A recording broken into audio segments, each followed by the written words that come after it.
Breaking news from around your world on this Thursday, April 4th, 2019. I'm Larry Rice. The pilots of a doomed Ethiopian Airlines 737 MAX jet followed all of Boeing's recommended procedures when the plane started to nosedive, but they still couldn't save it, according to findings from a preliminary report released Thursday by the Ethiopian government. The plane crashed just 6 minutes after taking off from the capital, Addis Ababa, killing all 157 people on board. The MAX 8 has been under scrutiny since a Lion Air flight crashed off the coast of Indonesia under similar circumstances in October. Thursday's revelations raise questions about repeated assertions by Boeing and U.S. regulators that pilots could regain control in some emergencies by following steps that include turning off an anti-stall system designed specifically for the MAX, known by its acronym MCAS. The report, based on flight data and cockpit voice recorders on the Boeing 737 MAX 8, was not released in full. Investigators are looking into the role of MCAS, which under some circumstances can automatically lower the plane's nose to prevent an aerodynamic stall. Production of the 737 MAX has continued, despite the fact that regulators in the U.S. and other countries grounded the jets after the most recent crash. The FAA said it expects to receive Boeing's final package of software updates for the 737 MAX in the coming weeks, at which point they will be subjected to a rigorous safety review. Boeing declined to comment pending its review of the report on the March 10th crash. The man arrested in the Christchurch terror attacks was charged Thursday with 50 counts of murder and 39 counts of attempted murder. New Zealand police said in a statement that other charges are still under consideration. The 28-year-old Australian will face those charges for the first time Friday when he is due back in court to establish his legal representation, if any. Radio New Zealand reported he previously said he would represent himself. The suspect, a self-proclaimed white supremacist, was arrested following the March 15th shootings at two Christchurch mosques that left 50 people dead and scores injured. He's being held in isolation at a high-security wing of a prison about 620 miles from Christchurch. Media members will be allowed in the courtroom for the Friday hearing, but filming, photography, or recording audio will be prohibited, according to the High Court Justice, in order to preserve the trial's integrity. South Korean President Moon Jae-in and President Donald Trump will be discussing the full denuclearization of North Korea in their upcoming summit in Washington. Moon's national security advisor, Chung Eui-yong, told the National Assembly Steering Committee Thursday that Seoul is reviewing the option of sending a special envoy to North Korea and said there will be an opportunity for Trump and Moon to discuss early-stage denuclearization and strategies. The two leaders are to discuss a range of issues within a wide framework during the U.S.-South Korea summit. Chung was fielding questions from lawmakers who inquired about the special envoy following a suggestion from National Security Deputy Chief Kim Hyung-jong, who may have said a South Korean special envoy to Pyongyang was under consideration.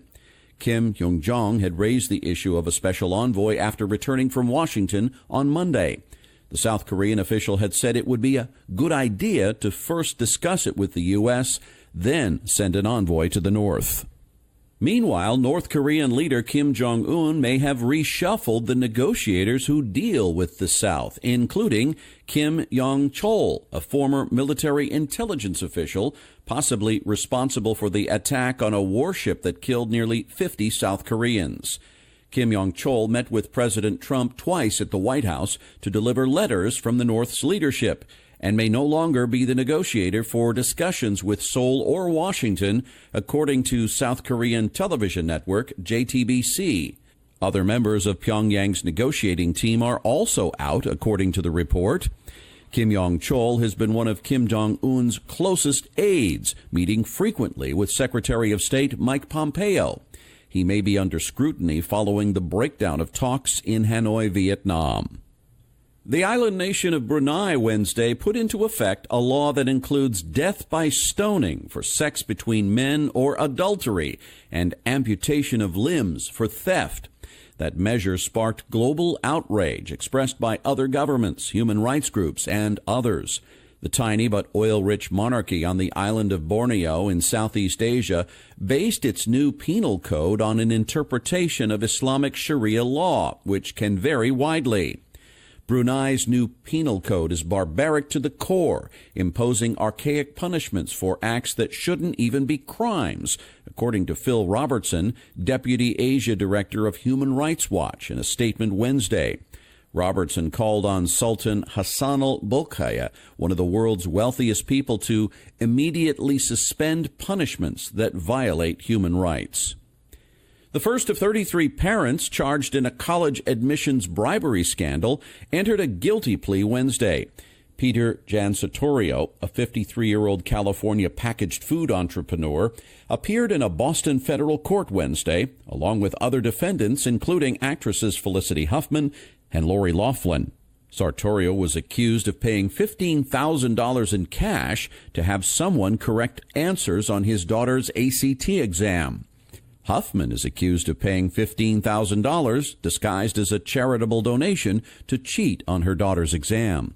50 people in all have been charged in the scheme, which also rigged tests and gave bribes to coaches to help get some of the students into highly selective schools, including Yale, Stanford, Georgetown, and the University of Southern California. Senate Majority Leader Mitch McConnell on Wednesday used the so-called nuclear option to bypass a 60-vote threshold to advance lower-level executive branch nominations, allowing them to be moved along with a simple 51-vote majority. McConnell used Senate procedural tactics to limit debate and push through President Trump's non-cabinet level executive and district judgeship nominations. McConnell's actions are expected to speed up the confirmation process. McConnell used the same tactics on Supreme Court confirmations, which long required 60 votes to get Neil Gorsuch and Brett Kavanaugh confirmed. Politicians long avoided going nuclear until 2013, when Senate Majority Leader Harry Reid, a Democrat of Nevada, invoked it to confirm then-President Barack Obama's cabinet and district judge nominees. The United States and China Wednesday started their 9th round of talks, aiming to end a trade war that has rattled global markets. Top White House economic advisor Larry Kudlow said the two sides made good headway in the last meetings, in which U.S. Trade Representative Robert Lighthizer and Treasury Secretary Steve Mnuchin met in Beijing with Chinese counterparts, led by Vice Premier Liu He. Kudlow said he was optimistic that the two countries would get closer to a deal this week. He told reporters at a roundtable sponsored by the Christian Science Monitor, "They'll be here for 3 days, maybe more. We're not there yet, and we hope this week we get closer." U.S. stock futures were nearly flat early Thursday, inching down as investors awaited news from the talks. President Trump signed a memorandum aiming to curb the sale of counterfeit merchandise online, sending a warning to Amazon, eBay, Alibaba, and other online marketplaces. Trump trade advisor Peter Navarro said, "This is a shot across the bow to those companies. If you don't clean it up, then the government will." The marketplaces have been struggling to discourage the sale of fake products by third-party vendors. The Trump administration is requiring Homeland Security, Commerce, and Justice Departments to report back within 210 days. Investigators said in a 2018 Government Accountability Office report that 40% of the goods they bought on major online marketplaces were fake. A Gallup poll shows 44% of Russians between the ages of 15 and 29 want to leave Russia as their country's economy stagnates. The poll, based on 2,000 face-to-face interviews conducted in 2018, indicated that 20% of all Russians wanted to move abroad, the highest share since 2007, when it stood at 17%. Young people of working age were most keen to leave, something that Gallup said threatened Russia's future economic position and political influence. The survey said, while not all of these Russians will move, the higher desire in recent years should concern Moscow. Gallup noted Russia's population declined last year for the first time in a decade to nearly 147 million.